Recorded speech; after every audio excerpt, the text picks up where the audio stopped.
Giovanni Cabrera. Good afternoon. Mr. Cabrera, you have 3 parking tickets. They're all overnight parking. Mm-hmm. And 1 school zone violation on Yes. Francis Street.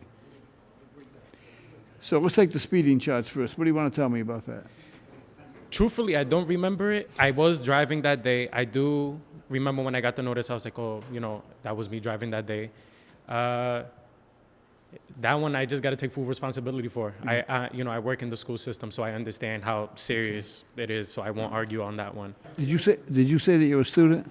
No. Oh, you're not a student. I work at New Urban Arts as a youth programs assistant, literally a street over. Okay.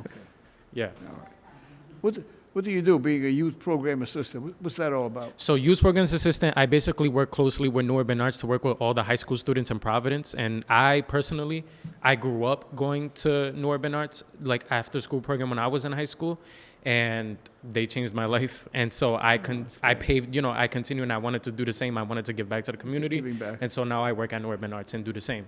Tell me about your life before and after you went to this program. So I grew up in Providence in the South Side. That says a lot already. A lot of people have a lot of notions about Providence and what it is to grow up there.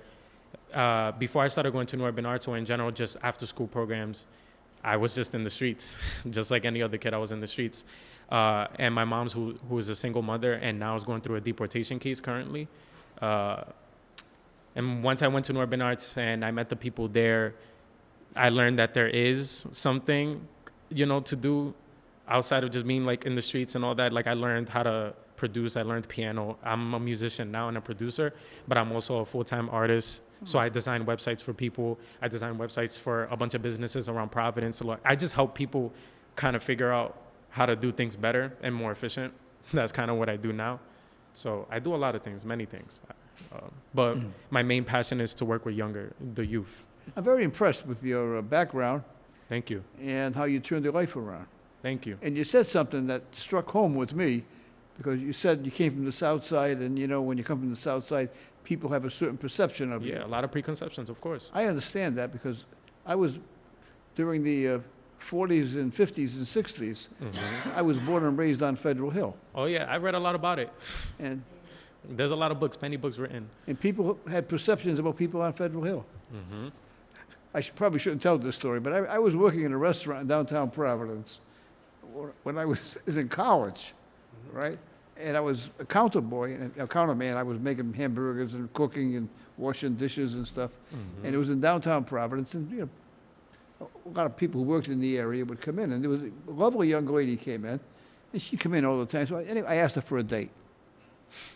Okay. And she said, sure. She said, you have to come and pick me up. And she says, you have to come in and meet my parents. I said, of course. She says, what do you think, I would blow the horn or something, Yeah, right? right. So I go to the house, and I walk in, and father's sitting in a recliner. I opened the door. I walked into what they called a parlor in those days, right? And she opened the door, and she says, my dad. I said, how are you, sir? And he says, what's your name? I told him. He says, where do you live? I said, I live in Providence. I saw it coming, right? He said, where in Providence? I said, on Bradford Street. He said, where's that? And I said, Federal Hill. And he said, you're not taking my daughter out. Of course. And that was the end of my date.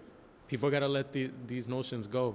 You got to let it go. So when you said you telling me about your situation, that people had certain thoughts about you, of course. Yeah.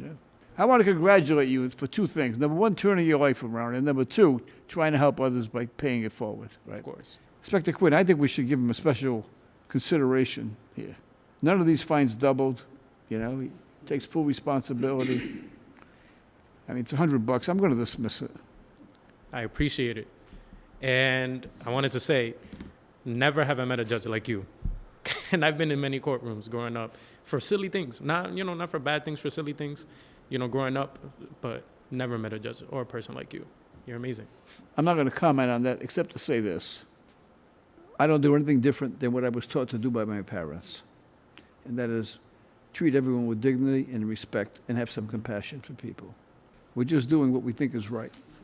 Good luck to you. Thank you. Have a good day.